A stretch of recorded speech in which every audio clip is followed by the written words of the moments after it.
அனைவருக்கும் ஒரு இனிய மாலை வணக்கம்ப்பா. இன்னைக்கு நம்ம கிச்சனை ஓபன் பண்ணியாச்சு. கிச்சன்ல என்ன ரெசிபி பண்ண போறோம் அப்படின்னா, சூப்பரான ஒரு பூண்டு வரமிளகா தொக்கு. இது ஒரு மாசம்னாலும் கெட்டு போகாது. நான் சொல்ற அளவுகளோட நான் சொல்ற பொருட்களை சேர்த்து செய்யும் போது கெட்டே போகாது. ஒரு 5 இட்லி சாப்பிடுறவங்க 10 இட்லி சாப்பிடுவாங்க. அந்த அளவுக்கு இட்லிக்கும் நல்லா இருக்கும், சாப்பாட்டுக்கும் நான் தொட்டு சாப்பிடலாம்.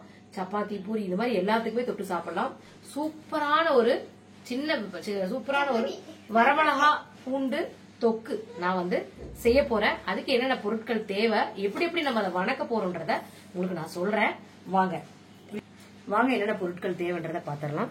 நான் ஒரு கைப்பிடி நல்ல பூண்டு நல்லா உரிச்சு, பெரிய பல்லா தான் வாங்கியிருக்கேன். நான் வாங்கும் போதே பெரிய பல்லா வாங்கி உரிச்சு வச்சுக்கிட்டேன் பூண்டு.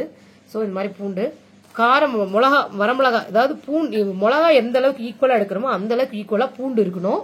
சோ பூண்டு இன்னைக்கு நான் காம்புகளோட தான் போட போறேன். ஏன்னா காம்பு இல்லாம இந்த விதைகள், காம்பை எடுத்துட்டோம்னா விதை வெளியில வந்துடும். விதை வெளியில வந்துச்சுன்னா அது அரையறதுக்கு திப்பியா ரொம்ப கஷ்டம். சோ காம்புகளோடவே நான் இன்னைக்கு நம்ம மிளகா போட்டு அரைக்க போறேன்.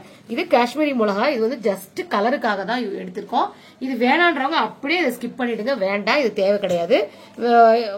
இல்லாதவங்க, ஐ மீன் காஷ்மீரி சில்லி இல்லாதவங்க இதை அப்படியே ஸ்கிப் பண்ணிடுங்க. நீங்க இந்த மிளகா மட்டும் போட்டு யூஸ் பண்ணிக்கலாம். என்கிட்ட இருக்கிறதுனால போட்டுக்கிறேன். போடுறது கலருக்கு மட்டுமே. இது புளி. இந்த புளியில இருக்க நாறுகளை எல்லாத்தையும் எடுத்துட்டு, புளியை நல்லா எனக்கு இப்ப என்கிட்ட இருக்க புளி இனிப்பு புளிப்பு கலந்த புளி. இதுல அப்படி புளி ரொம்ப புளிப்பா இருக்கு இந்த புளி அப்படின்னா கொஞ்சம் சுகர், வெல்லம் சேர்த்துக்கலாம். அது நான் சொல்லும் போது அந்த ஸ்டேஜ்ல சேர்த்தீங்கன்னா சூப்பரா இருக்கும். இதை செஞ்சு வச்சுக்கிட்டோம்னா ஒரு மாசம்னாலும் கெட்டு போகாது. அப்படி சூப்பரா இருக்கும். அது நல்லெண்ணெய். இது நல்லெண்ணெய். உப்பு, கல் உப்பு, தேவையான அளவுக்கு உப்பு, நல்லெண்ணெய் எடுத்திருக்கேன். பியூர் நல்லெண்ணெய் தான் எடுத்திருக்கேன். காய்ச்சாத பச்சை எண்ணெய் தான் எடுத்திருக்கேன். இதை எப்படி நம்ம செய்ய போறோம்ன்றத வாங்க நம்ம கிச்சனுக்குள்ள போலாம். வாங்க பார்க்கலாம். ஓகேப்பா, இப்ப நம்ம அடுப்பு பத்த வச்சுக்கலாம். பேன் அடுப்பு பத்த வச்சு பேன் வச்சாச்சு. இந்த பேன்ல தண்ணி இருக்கு. இந்த தண்ணி நல்லா வத்தட்டும். நம்ம என்ன பண்ணா எப்படின்றத சொல்றேன். காஞ்சிருச்சு. இப்ப நம்ம இந்த வரமிளகாவை போட்டு வறுத்து எடுத்துக்கலாம். காம்புகளோடவே போட்டுக்கலாம்ப்பா. நான் காம்புகளோட தான் போட போறேன். நீங்களும் காம்போட போட்டுக்கோங்க. விதை வெளிப்படாம இருக்கும். வரமிளகாவை அடுப்பை சிம்ல வச்சுட்டு, இப்படி சிம்ல வச்சுட்டு நீங்க ஐயோ நல்லா வறுத்துக்குங்க. அந்த வரமிளகா நல்லா இந்த மாதிரி நல்லா வறுபட்டு இருக்கணும். நல்லா கிறிஸ்பியா ஆகணும். அது வரைக்கும் அடுப்பை மிதமான சூட்ல வச்சு வறுத்துக்கணும். வரமிளகா நல்லா வறுத்துருச்சுப்பா. அதை நம்ம தட்டுல தனியா எடுத்து வச்சுக்கலாம். ஈரப்படாம, எதுவுமே ஈரம் படக்கூடாது. ஈரப்படாம எடுத்து வச்சுக்குவோம். இப்ப இந்த பூண்டுகளை நம்ம எடுத்து வச்சிருக்க இந்த பூண்டை போட்டுக்கலாம். ஏன்னா எந்த ஒரு பொருளுமே ஈரம் படக்கூடாது. ஈரம் இல்லாம நம்ம இருந்தாதான் இது ரொம்ப நாளைக்கு கெட்டு போகாது. நம்ம எத்தனை நாள்னாலும் வச்சு சாப்பிடலாம். இது நல்லா இருக்கும். அதனாலதான் நம்ம எண்ணெயே ஊத்தாம வெறும் கடாயில ட்ரையா தான் வறுக்கணும். மிதமான சிம்ல அடுப்பை மிதமான அனல்ல வச்சுட்டு பாருங்க, ட்ரையா இப்படி வறுத்துக்கோங்க.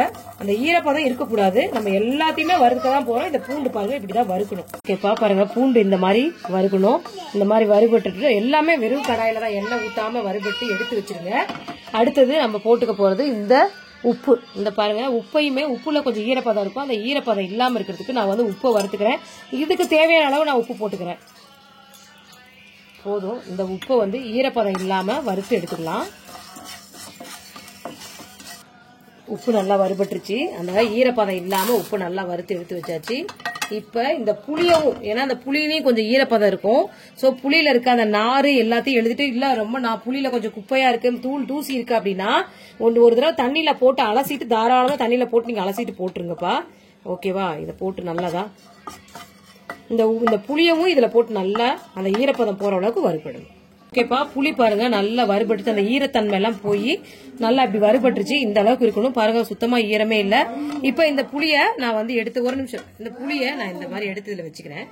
இப்ப நம்ம வறுத்த பொருட்கள் எல்லாம் நல்லா ஆற வச்சுட்டு இதை நம்ம மிக்சி ஜார்ல அரைக்கும் போது நான் காட்டுறேன். எல்லாமே நல்லா ஆற வச்சிட்டேன்ப்பா. இப்ப இதை பாத்தீங்கன்னா நான் காம்புகளோடவே போட்டுக்கிறேன். ஒரு நிமிஷம். இதை அப்படியே நம்ம மிக்சி ஜார்ல போட்டு ஃபர்ஸ்ட் இந்த பொடி பண்ண வேண்டியதை பொடி பண்ணிக்கலாம்ப்பா. நம்ம எல்லாமே இப்ப பொடி தானே பண்ண போறோம். இதெல்லாம் அரைச்சா இது ஒரு மாதிரி பேஸ்ட் மாதிரி வரும். இது பொடி ஆகும். இப்ப கொஞ்சமா இந்த புளி பாருங்க எப்படி பாருங்க, புளி எல்லாம் ட்ரை ஆகி ஒரு மாதிரி கடகரன்னு சவுண்ட் கேக்குது பாருங்க. புளி நல்லா அந்த மாதிரி ஃபர்ஸ்ட் கொஞ்சமா கல்லுப்பு கொஞ்சமா போட்டுக்கலாம். போட்டுட்டு இதை ஃபர்ஸ்ட் இப்ப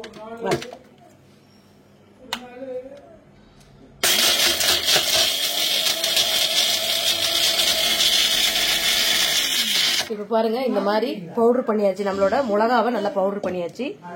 இப்ப இந்த பூண்டை போட்டுக்கலாம்.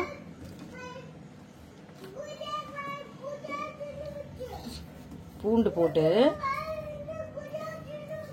இப்ப என்ன பண்ணா, இந்த எண்ணெய நல்லெண்ணெய கொஞ்சம் கொஞ்சமா விட்டுக்கலாம். நல்லெண்ணெய கொஞ்சம் கொஞ்சமா விட்டு அரைக்கலாம்.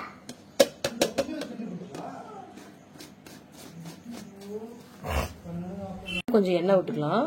எண்ணெய் விட்டு இந்த எண்ணெயோட இதுலதான் பச்சை எண்ணெய் நல்லெண்ணெய், இந்த எண்ணெயை விட்டு தான் நம்ம இத நல்லா அரைக்க போறோம். அதாவது ரொம்பவும் மைய இப்படி நைஸான ஒரு பேஸ்ட் மாதிரி அரைக்கக்கூடாது, கொஞ்சம் தட்டுப்படணும். மறுபடியும் கொஞ்சம் எண்ணெய் விட்டுக்கலாம்ப்பா. இந்த நல்லெண்ணெய 1 கப் நல்லெண்ணெய், அப்படியே இந்த நல்லெண்ணெய் தான் இது வந்து கெட்டு போகாம இதை பாதுகாக்கும். ஃபர்ஸ்ட் இது சாப்பிடுற 2-3 நாளைக்கு கொஞ்சம் காரமா தெரியுற மாதிரி இருக்கும். அதுக்கப்புறம் வந்து பாத்தீங்கன்னா அந்த நல்லெண்ணெயில ஊறி காரமே தெரியாது. இந்த மாதிரி கன்சிஸ்டன்சில இருக்கணும். இதுதான் கரெக்டான தொட்டு சாப்பிடும் போது அந்த பூண்டு வந்து கொஞ்சம் கொஞ்சமா அப்படியே வாயில தட்டுப்படணும். இப்படிதான் இருக்கணும். இது கரெக்டான கன்சிஸ்டன்சி. இதை நான் இப்ப வேற ஒரு பாத்திரத்துல போட்டு காட்டுறேன். இருக்க எண்ணெய்களை இதுலயே நம்ம ஊத்திக்கலாம். நான் ஊத்திக்கிட்டு எனக்கு இன்னும் கொஞ்சம் நல்லெண்ணெய் தேவைப்படுது. சோ அதனால நான் வந்து மீதி இருக்க எண்ணெய்களை இதுலயே ஊத்தி இப்ப இது வந்து நல்ல கரெக்டான பதம். எத்தனை நாள் இல்ல, 10 நாள் இல்ல, 1 மாசம் கூட வச்சு சாப்பிடலாம். இந்த நேரத்துல சில பேருக்கு அந்த இனிப்பு புளிப்பு சுவை நல்லெண்ணெயோட சாப்பிடணும்னு ஆசைப்படுவாங்க. இந்த நேரத்துல நம்ம வந்து இதுக்கு தேவையான இந்த நேரத்துல இதுக்கு தேவையான நம்ம இனிப்பு சுவை கொஞ்சமாச்சும் வெல்லத்தை ஆட் பண்ணிக்கலாம்ப்பா. இப்ப நான் வெல்லம் ஆட் பண்றேன். பாருங்க, இதுல நான் கொஞ்சமா வெல்லம் போடுறேன். சூப்பரா இருக்கும் அந்த வெல்லம் இந்த ஆட் பண்ணி நம்ம சாப்பிடும் போது அந்த எண்ணெய் நல்லெண்ணெயும் அந்த பூண்டோட அரோமா, அந்த மிளகா, அந்த வறுத்த மிளகா, புளி இதெல்லாம் சேர்த்தும் போது சரியான அளவுகளோட, அருமையான அளவுகளோட, எத்தனை நாள் அந்த காரம் சாரமா நாக்கு செத்து போயிருக்கு, இப்ப காய்ச்சல் அடிக்குது, வாய் கசக்குது, அந்த மாதிரி இருக்கவங்க சாப்பிடலாம். ஃபர்ஸ்ட் ஒரு 2 நாளைக்கு கொஞ்சம் காரம் இருக்க மாதிரி இருக்கும்.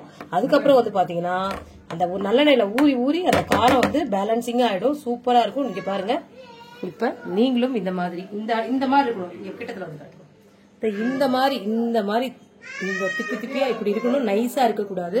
இதே மாதிரி அளவுகளோட நீங்களும் இதே மாதிரி அளவுகளோட இந்த வறுத்து அரைச்ச பூண்டு மிளகாய் தொக்க நீங்களும் செஞ்சு பாருங்க. சூப்பரா இருக்கும். சட்டன் செஞ்சு வச்சுக்கலாம். இதை மட்டும் இருந்தா மட்டும் போதும். நீங்களும் இதே மாதிரி அளவுகளோட செஞ்சு பாருங்க. இதை செஞ்சு வச்சுக்கிட்டா மட்டும் போதும். நம்ம வந்து மாவு இருந்தா போதும். வெறும் இட்லியை சுட்டு எந்த சட்னியும் வேணாம், இதை மட்டும் தொட்டு சாப்பிடலாம். அவ்வளவு நல்லது. எதிர்ப்பு சக்தி அதிகமா கிடைக்கும். பூண்டு வந்து இருக்குது, நல்ல டைஜஷன் ஆகும். அதனால எந்த ஒரு இதுவும் வராது. சூப்பரான நல்ல சத்தான இந்த காரசாரமான வறுத்த பூண்டு வரமிளகாய் பூண்டு தொக்கு இதை செஞ்சு பாருங்க. ஓகேங்க, இன்னைக்கு நம்ம கிச்சனை க்ளோஸ் பண்ணிக்க வேண்டிய நேரம் வந்துருச்சு. ஓகேங்களா? நீங்க இதே மாதிரி செஞ்சு பார்த்து கமெண்ட்ல சொல்லுங்க. வணக்கம், பாய்ப்பா. அனைவருக்கும் இனிய இரவு வணக்கம். சப்ஸ்கிரைப் பண்ணுங்கப்பா.